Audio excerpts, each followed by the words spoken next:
अब जब आप मंदिर पहुंच जाएं तो सबसे पहले भगवान शिव के दर्शन कीजिए, फिर अपनी सामान्य पूजा कीजिए। यदि जल अर्पित करना आपकी परंपरा है तो स्वच्छ जल शिवलिंग पर अर्पित कीजिए। बेलपत्र हो तो श्रद्धा से अर्पित कीजिए। भगवान शिव का नाम स्मरण कीजिए। अब इसके बाद 11 चावल के दानों की पूजा शुरू करनी है। शिवलिंग के सामने ऐसा स्थान चुनिए जहां आप शांत होकर बैठ सकें और मंदिर में आने जाने वाले लोगों को परेशानी न हो। अपने सामने 11 चावल के दाने रख लीजिए। अब आपको एक एक दाना अपनी दाहिनी हथेली से उठाना है। पहला चावल का दाना उठाइए। कुछ क्षण भगवान शिव को देखिए। मन में भोलेनाथ का स्मरण कीजिए और श्री शिवाय नमस्तुभ्यम बोलकर पहला चावल का दाना शिवलिंग पर श्रद्धा से अर्पित कर दीजिए। अब दूसरा दाना उठाइए। जल्दी मत कीजिए, पहले भगवान शिव को याद कीजिए, फिर श्री शिवाय नमस्तुभ्यम का स्मरण करते हुए दूसरा दाना अर्पित कर दीजिए। अब तीसरा दाना उठाइए, फिर भगवान शिव का नाम लीजिए और चावल अर्पित कर दीजिए। अब चौथा दाना, इसी तरह 5वां, 6ठा, 7वां, 8वां, 9वां और 10वां दाना भी एक एक करके भगवान शिव को अर्पित कीजिए। ध्यान रखिए कि हर दाने को अलग अलग श्रद्धा के साथ अर्पित करना है। ये जरूरी नहीं है कि आप बहुत तेज आवाज में बोलें। मंदिर में जैसी शांति और मर्यादा हो उसी के अनुसार भगवान का स्मरण कीजिए। अब आपके पास केवल एक अंतिम दाना बचा है। यही वो समय है जब आपको अपने मन की सबसे महत्वपूर्ण बात भगवान शिव के सामने रखनी है। 11वें दाने को हाथ में लेने से पहले कुछ क्षण आंखें बंद कर लीजिए। अपनी उस इच्छा को याद कीजिए जिसके लिए आप पूजा कर रहे हैं। लेकिन मनोकामना मांगते समय भगवान के सामने केवल ये मत कहिए कि मेरी इच्छा किसी भी कीमत पर पूरी कर दीजिए। इसके बजाय भगवान से कहिए कि हे भोलेनाथ, मेरे लिए जो उचित हो, जो मेरे परिवार के लिए अच्छा हो और जो मेरे जीवन को सही दिशा दे, उसका मार्ग मेरे लिए खोलिए। अगर मेरी इच्छा मेरे हित में है तो उसे पूरा करने की शक्ति और अवसर दीजिए, और अगर मेरे लिए कोई दूसरा रास्ता बेहतर है तो मुझे उसे समझने की बुद्धि दीजिए। अब 11वां चावल का दाना अपनी दाहिनी हथेली में उठाइए।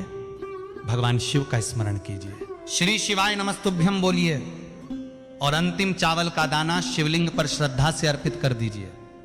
इसके बाद अपने मन की बात भगवान शिव से कहिए। अगर आपके घर में परेशानी चल रही है तो बताइए। अगर आर्थिक चिंता है तो बताइए।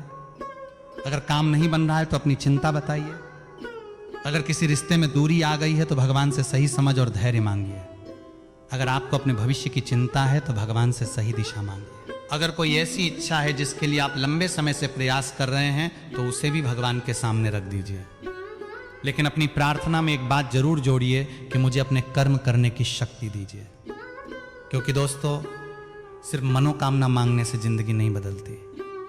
जिंदगी तब बदलती है जब प्रार्थना के साथ हमारे कर्म बदलते हैं। अगर कोई व्यक्ति भगवान से सफलता मांगता है लेकिन मेहनत से बचता है तो उसे अपने व्यवहार पर भी विचार करना चाहिए।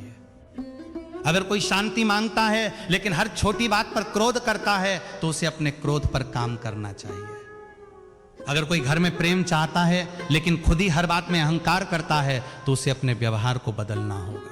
इसलिए भगवान शिव के सामने जब आप 11 चावल के दाने अर्पित करें तो केवल बाहर की समस्या को दूर करने की प्रार्थना न करें, अपने भीतर की कमजोरी को दूर करने की प्रार्थना भी करें। कहिए, भोलेनाथ मुझे धैर्य दीजिए, मुझे सही और गलत में अंतर समझने की बुद्धि दीजिए, मुझे गलत निर्णय से बचाइए, मेरी मेहनत को सही दिशा दीजिए, मेरे परिवार में प्रेम बनाए रखिए, मेरे मन से अनावश्यक डर दूर कीजिए, और जब परिस्थितियां मेरे अनुसार न हो तब भी मुझे टूटने मत दीजिए। दोस्तों, यही प्रार्थना आपके लिए सबसे बड़ी शक्ति बन सकती है। अब 11 चावल के दाने अर्पित करने के बाद तुरंत वहां से उठकर मत जाइए। कुछ समय भगवान शिव के सामने शांत बैठिए। आप ओम नमः शिवाय का जाप कर सकते हैं। अपनी श्रद्धा के अनुसार भगवान शिव का नाम ले सकते हैं। कम से कम कुछ मिनट अपना ध्यान भगवान पर रखिए। इस दौरान अपने मोबाइल को देखने की जरूरत नहीं है, किसी से बातचीत करने की जल्दी नहीं है, बस शांत बैठिए।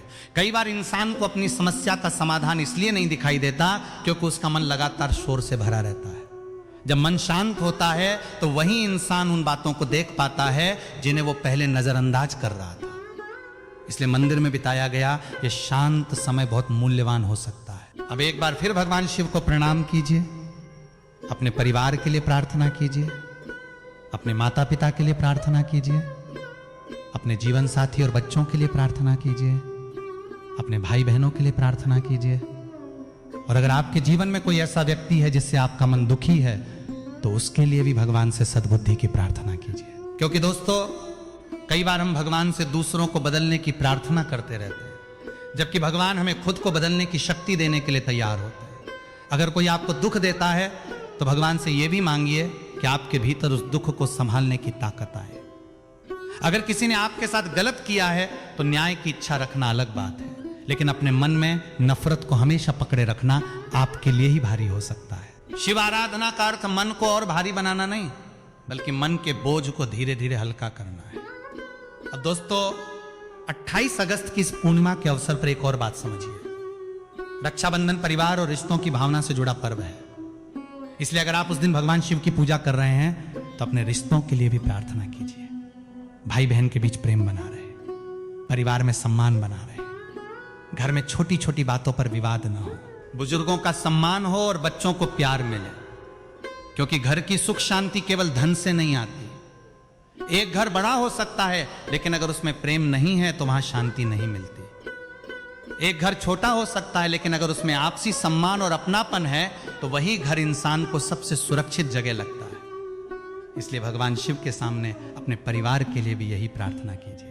अब कुछ लोग ये सोचेंगे कि क्या केवल 11 चावल के दानों से कोई बहुत बड़ी समस्या खत्म हो जाएगी। दोस्तों, किसी भी उपाय को इस तरह निश्चित परिणाम देने वाला बताना सही नहीं है। धार्मिक आस्था में उपाय का महत्व श्रद्धा और भावना से जुड़ा होता है। इसलिए इस पूजा को किसी निश्चित चमत्कार की गारंटी समझकर मत कीजिए। अगर आपके जीवन में कोई वास्तविक समस्या है तो उसके समाधान के लिए वास्तविक प्रयास भी कीजिए। अगर आर्थिक समस्या है तो आय और खर्च को समझिए। अगर नौकरी की समस्या है तो नए अवसर तलाशिए। अगर व्यापार में नुकसान हो रहा है तो अपनी रणनीति पर विचार कीजिए। अगर पढ़ाई में परेशानी है तो अपनी दिनचर्या सुधारिए। अगर घर में विवाद है तो बातचीत कीजिए। अगर किसी रिश्ते में समस्या है तो सामने वाले को समझने की कोशिश कीजिए। और अगर कोई ऐसी परेशानी है जिसे अकेले संभालना मुश्किल है तो भरोसेमंद व्यक्ति से सलाह लीजिए। भगवान शिव की पूजा आपके कर्म का स्थान नहीं लेती, बल्कि आपके भीतर कर्म करने की शक्ति और धैर्य पैदा करने की प्रेरणा दे सकती है। इसलिए इस 11 चावल की आराधना को अपने जीवन के एक सकारात्मक संकल्प के साथ जोड़िए। जब पहला दाना अर्पित करें तो मन में कहें कि मैं अपने डर से हारूंगा नहीं। दूसरा दाना अर्पित करते समय कहें कि मैं अपनी गलतियों से सीखूंगा। तीसरा दाना अर्पित करते समय कहें कि मैं अपने परिवार का सम्मान करूंगा। चौथा दाना अर्पित करते समय कहें कि मैं बिना वजह क्रोध नहीं करूंगा। पांचवा दाना अर्पित करते समय कहें कि मैं मेहनत से पीछे नहीं हटूंगा। छठा दाना अर्पित करते समय कहें कि मैं दूसरों की नकारात्मक बातों से अपना रास्ता तय नहीं करूंगा। सातवां दाना अर्पित करते समय कहें कि मैं अपने समय की कीमत समझूंगा। आठवां दाना अर्पित करते समय कहें कि मैं अपने लक्ष्य को लेकर ईमानदार रहूंगा।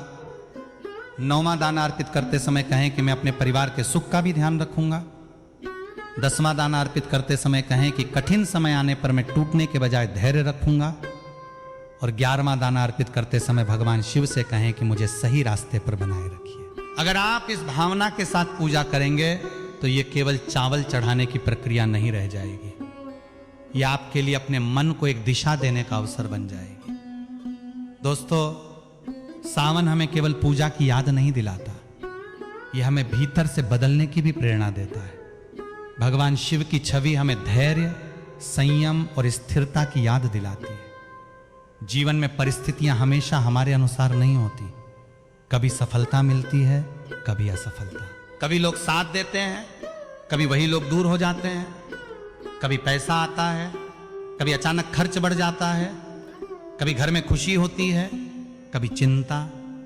लेकिन जो व्यक्ति हर परिस्थिति में अपने मन को संभालना सीख जाता है वो धीरे धीरे मजबूत होता जाता है। इसलिए इस पूर्णिमा पर भगवान शिव के सामने बैठकर अपने जीवन की केवल अच्छी चीजों के लिए धन्यवाद मत दीजिए, अपनी कठिनाइयों के लिए भी धन्यवाद दीजिए कि उन्होंने आपको कुछ सीखने का अवसर दिया।